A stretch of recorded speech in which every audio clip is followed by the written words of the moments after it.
Anthony Robins, awaken the giant within. Chapter 1 का नाम है ड्रीम्स ऑफ डेस्टिनी। इसमें जो पहला कोट मैंने मार्क करा है, most people have no idea of the giant capacity we can immediately command when we focus all of our resources on mastering a single area of our lives. Controlled focus is like a laser beam that can cut through anything that seems to be stopping you. When we focus consistently on improvement in any area, we develop unique distinctions on how to make that area better.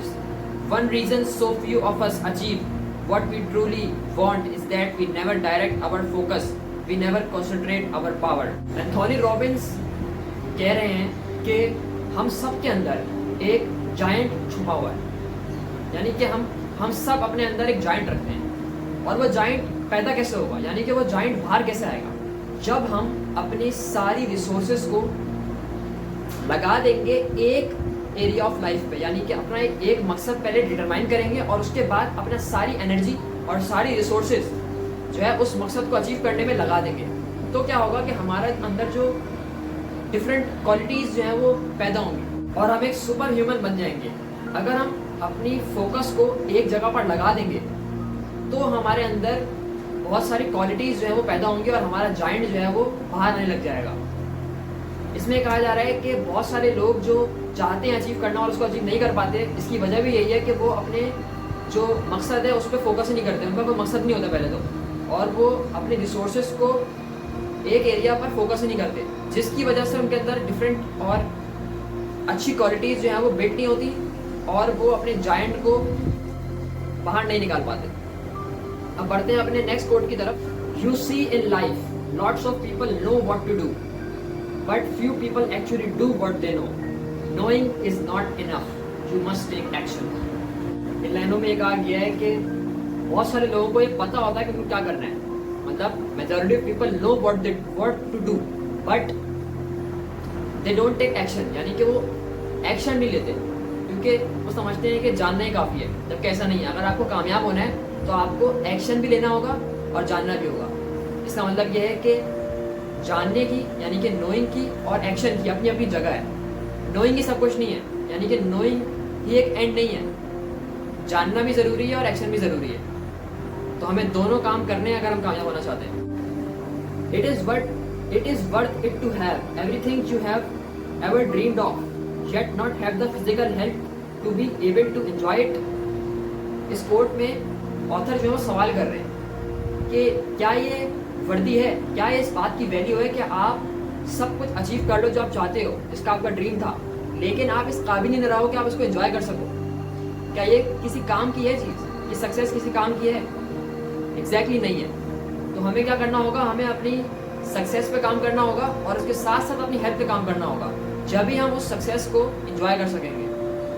तो इस coat में author जो है वो health की और physical fitness की importance बता रहे हैं कि अगर आप अपने ड्रीम को अचीव करने अपनी ज़िंदगी लगा रहे हो लेकिन अपनी हेल्थ पे आप कंट्रोल नहीं कर रहे, यानी कि अपनी हेल्थ को मैनेज नहीं कर रहे, तो आपकी सक्सेस जो है वो किसी काम की नहीं है, क्योंकि आप सक्सेसफुल हो किस लिए रहे हो, अपने लिए हो रहे हो ना। और अगर आपके पास अपनी हेल्थ ही नहीं है तो आप इंजॉय क्या करोगे, तो सक्सेस किस काम की है। अब मैं आपको बताऊंगा कि इस चैप्टर में ऑथर ने एक ऐसा मेथड बताया है, एक ऐसे स्टेप वाइज प्रोसेस बताया है जिसके ज़रिए से आप लास्टिंग चेंज ला सकते हैं, यानी कि एक तब्दीली लानी है। एक तो होती है टेम्परेरी तब्दीली, एक होती है जो परमानेंट तब्दीली हो। तो आप परमानेंट तब्दीली ला सकते हैं अपनी ज़िंदगी में और उसके कुछ प्रोसेस हैं, उसको मैं आपसे डिस्कस करूँगा।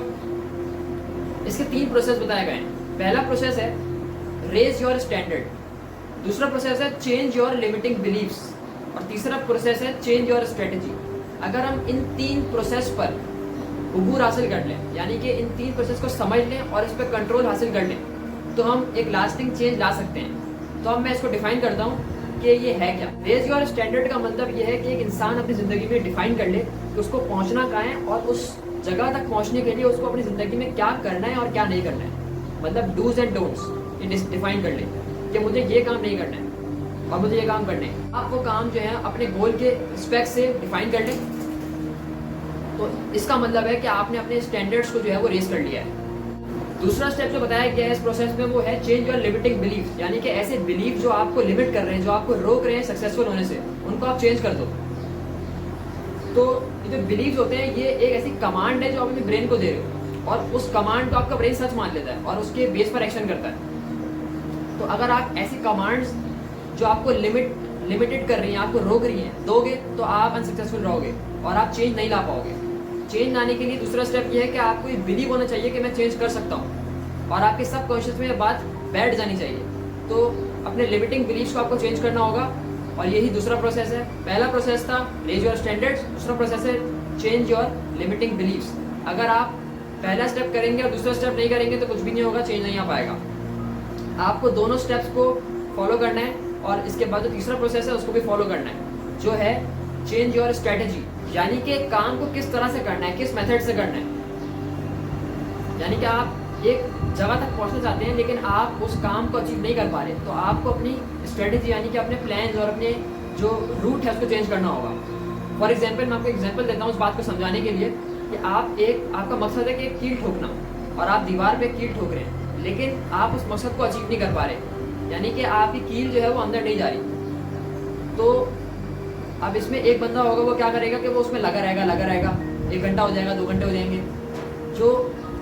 जो अक्लमंद बंदा होगा वो क्या करेगा, वो अपनी स्ट्रेटजी चेंज करेगा। वो देखेगा कि यार मेरी कील अंदर नहीं जा रही, इसका मतलब है कि इसके पीछे कोई रॉड हो सकती है, या फिर मेरी इंस्ट्रूमेंट में कोई मसला है, मेरी जो हैमर है उसमें कोई मसला है। तो अपनी स्ट्रेटजी को चेंज करेगा और कील को थोड़ा नीचे करेगा, या फिर अपनी हैमर को चेंज करेगा, और उसका जो है कील जो है वो अंदर चली जाएगी, यानी कि उसका मकसद जो है वो अचीव हो जाएगा।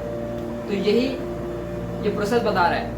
सबसे पहले आपको अपनी स्टैंडर्ड्स को रेस करना होगा, और उसके बाद अपने लिमिटिंग बिलीफ्स को चेंज करना होगा, और लास्ट स्टेप ये है कि आपको अपनी स्ट्रेटजी को चेंज करना होगा। जब भी आप कामयाब हो पाएंगे और एक लास्टिंग चेंज ला पाएंगे।